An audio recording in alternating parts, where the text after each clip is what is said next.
But I had an obsession with teleportation ever since there was a X-Files episode that kind of involved the Philadelphia experiment. There was like an Unsolved Mysteries episode that involved like the Bermuda Triangle type thing. And that thought to me that the USS what was it? Eldridge, I think. The USS Eldridge would just up and disappeared because they were trying to come up with like a cloaking device and all that shit. I love that stuff. That is, I don't want to hear anybody who can debunk it. I don't want anybody telling me here's why it doesn't work. I want to believe. If you don't know it, general synopsis here, I'm reading off of Wikipedia.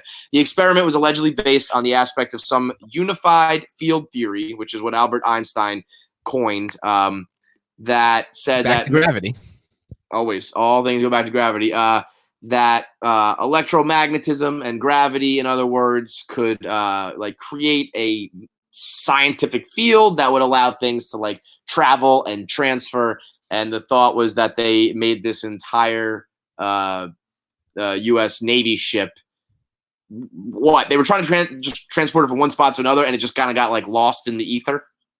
Yeah, I think they said it went from Philadelphia to New York, and then I think there was something about like down in North Carolina, and then somewhere along the line, Virginia. They, like, went to a different dimension, and when they came back, sailors were embedded in the hull.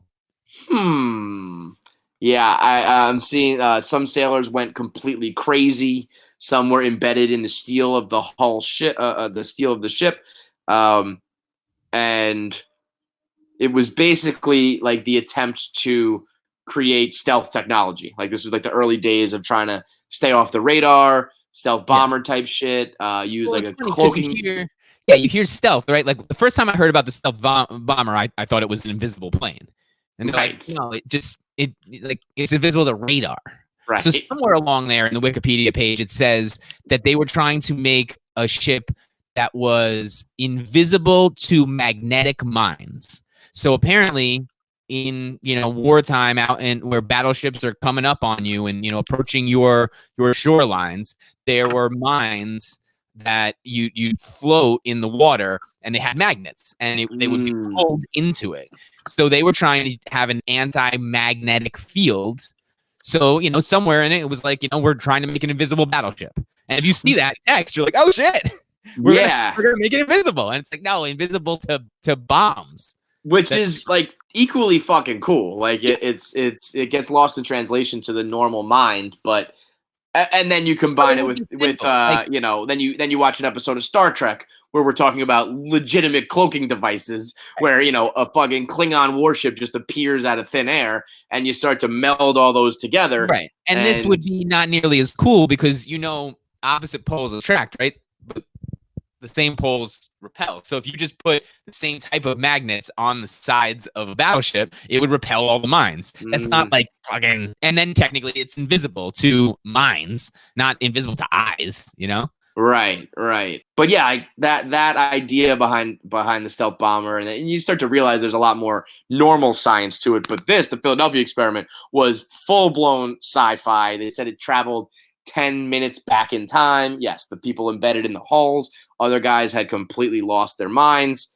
But, there's got to be some sort of shit like that going on, right? Well, somewhere in there, I read that there was maybe it wasn't with the USS Eldridge, but that somebody somewhere, just like we said, that there's super soldier programs and the black magic programs. They were saying that they were absolutely investigating whether they could use some forces within our control, like electricity or magnetism, to bend light around objects.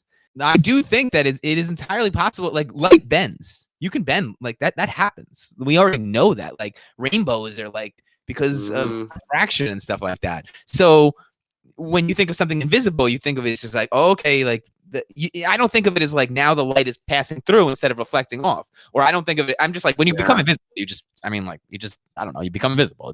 You can see it now, you can't. But it's like, no, if you could bend the light around a thing, because that's what it seems like they were right. there was So a no theory somewhere light along the line. bounces off of you, so that doesn't go back to the eyeballs, and so Right. that So I mean we can't understand light and sight because it's like, like what's so weird to think of is it's like if there is something that is gray, and that means that all the spectrum of the light that's hitting it that is not gray is being absorbed. So like all the red and all the green and all the blue and however you make gray, I'm just picking gray because I'm looking at something, but it's like that is being reflected, and that's what's hitting my eye, the gray light spectrum, and that's why that's what always fucks me up is that me and you could be seeing two entirely different grays, right?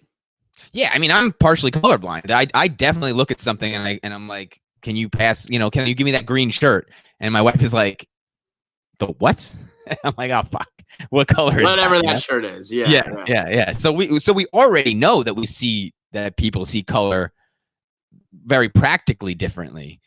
But there might be a way that like when we're communicating, like if you could literally see through my eyes. That's so funny is like, so when you talk about a color, you're talking about your eyeballs, linguistics. You know what I mean? Like what you call orange. Yeah, it's like it's science, it's physical, it's light, and it's communication all into one thing.